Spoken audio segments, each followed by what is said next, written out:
태국 뉴스를 가장 쉽고 빠르게 전해주는 영준이의 태국 뉴스룸. 구독과 좋아요는 사랑입니다. 영준이의 태국 뉴스룸 시작합니다. 태국 방통위가 핸드폰 제조 브랜드 오포와 리얼미 유통업체를 소환해 휴대폰에 사전 설치된 대출앱 문제를 조사했습니다. 두 회사는 공장에서 출고된 휴대폰에 대출앱이 포함되었음을 인정했으며 오포는 소비자 금융거래 편의를 위해 설치했다고 설명했으나 태국 중앙은행의 승인을 받지 않았습니다. 방통위는 두 회사의 문제 앱을 신속히 삭제하고 보고할 것을 요구했습니다. 보안 당국은 문제 앱이 삭제가 불가능한 상태라고 밝혔습니다. 특히 이 앱은 소득이 낮거나 기술적 이해가 부족한 소비자를 주 대상으로 삼고 있어 범죄 악용 가능성이 높다고 경고했습니다. 태국 내각이 엔터테인먼트 콤플렉스 설립에 관한 법안 초안을 승인하고 일부 세부 사항을 검토하기 위해 법률위원회에 회부했습니다. 이 법안은 10가지 유형의 사업을 포함하며 쇼핑몰, 호텔, 식당, 나이트클럽, 스포츠 경기장, 카지노, 워터파크, 놀이공원, 태국 문화 및 오톱 특산물 상품 홍보 공간 등을 규제 대상으로 지정했습니다.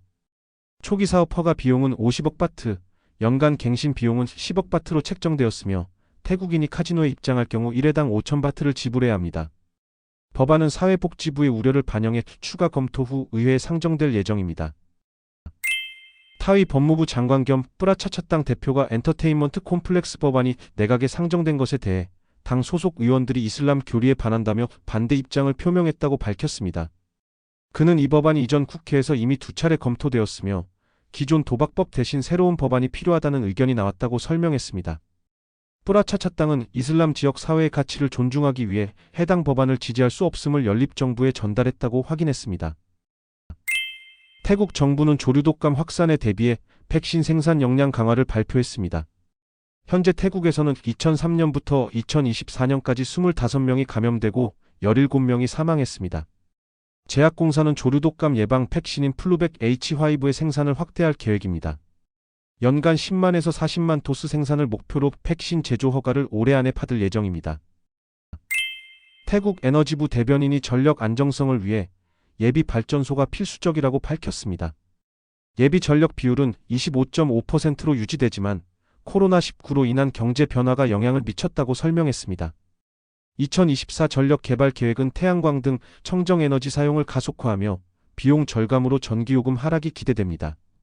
태국의 정전 빈도는 연간 0.88회로 베트남 3.23회, 라오스 18.35회보다 안정적입니다. 발전 대기업인 걸프가 첫 LNG 수입을 성공적으로 완료했습니다. 이는 태국의 천연가스 자유화 정책에 따른 것으로 연간 640만 톤의 LNG를 수입해 걸프의 발전소와 고객에 공급할 예정입니다. 이번 수입은 아랍에미레이트 회사와의 계약을 통해 이루어졌으며 맙다풋 JLNG 터미널에서 처리된 후 PTT의 파이프라인을 통해 전달됩니다. 걸프는 LNG 사업 확장과 함께 3단계 맙다풋 산업항 계획을 진행 중이며 항만 조성은 95% 완료되었고 LNG 터미널은 2030년 완공 예정으로 증가하는 천연가스 수요와 산업 성장을 지원할 계획입니다. 태국 경찰 이민조사국은 방콕 통로 지역 고급 호텔에서 마약 파티에 참여한 33세 한국 국적자 조모 씨를 체포했습니다. 작년 12월 초 경찰이 마약 사용 신고로 호텔을 급습해 태국인과 외국인 124명을 체포하고 마약을 압수했습니다. 이후 발부된 체포영장에 따라 조모 씨는 방콕 후에이쾅 지역의 한 콘도에서 숨어 지내다 적발되어 통로 경찰서로 이송됐습니다. 태국 정부가 푸아타이당의 공공주택 정책을 시작합니다. 이 정책은 저소득층을 위해 월 4,000바트 이하 임대료, 30년 장기할부, 최대 99년 소유권을 제공하며 태국 철도청 소유의 4만 라이 토지를 활용해 46억 바트를 투자합니다. 대상은 월 소득 5만 바트 이하의 첫 주택 소유자로 제한되지만 기준의 적절성에 대한 비판이 제기됩니다. 과거 유사 정책처럼 수요 부족과 남는 재고 문제를 반복할 위험이 있다는 우려도 있습니다. 전문가들은 주택 건설보다 기존 빈집을 활용한 장기 임대가 효과적이라고 제안하며 정부는 공정한 임대 조건과 세제 혜택을 고려해야 한다고 강조합니다. 17일 예약 시작 후 초기 반응이 성공 여부를 결정할 전망입니다. 태국 질병통제국이 코로나19 신규 확진자가 203명 발생해 누적 확진자가 3,780명, 사망자가 2명으로 집계되었다고 발표했습니다. 2024년 한 해 동안 코로나19 누적 확진자는 77만 명을 넘어섰으며 이 중 45,415명만 병원 치료를 받았고 사망자는 405명에 달했습니다. 특히 2024년 마지막 주간에는 단 일주일 동안 3,039명의 신규 확진자가 발생하며 확산세가 가라앉지 않고 있습니다.